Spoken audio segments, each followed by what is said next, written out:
என்ன நேர்ந்தாலும் ஸ்தோத்திரம்பா, எது இல்லாமல் போனாலும் ஸ்தோத்திரம்பா. என் தேவன் நீர் என்னோடு கூட இருக்கிறீரப்பா.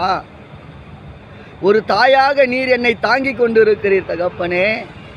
ஒரு தந்தையாக தோள் மீது சுமந்து கொண்டு கடந்து போகிற தேவன் நீர் அல்லவா அப்பா. உம்மை மறவேன் அப்பா, உம்மை மறவேன். எப்போது உம்முடைய கிருபையை நான் மறக்க மாட்டேன்ப்பா. சொல்லுங்க, உங்களை நான் மறக்க மாட்டேன், உங்கள் கிருபையை மறக்க மாட்டேன், உங்களுடைய அழைப்பை நான் மறக்க மாட்டேன்ப்பா. நான் எப்போதுமே உங்களுக்குள்ள சந்தோஷமாக தானே வாழ்ந்து கொண்டிருக்கிறேன். நான் எதையா கொண்டு வந்தேன், எதை கொண்டு போக போகிறேன்? ஒன்றுமே இல்லையே சாமி. நீர்தான் இந்த பூமியில் என்னை படைத்து நீர்தான் என்னை வாழ வைத்து கொண்டு இருக்கிறீர்.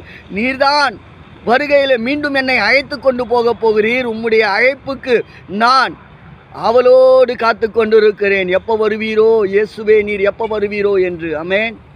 தேவ பிள்ளைகளே, ஆண்டவருடைய வருகைக்கு ஆயத்தமாகி கர்த்தருக்குள் எப்போது சந்தோஷமாயிருங்கள். உங்கள் சுக வாழ்வை கர்த்தராகிய இயேசு ராஜா சீக்கிரத்தில் துளிர்க்க பண்ணுவார்.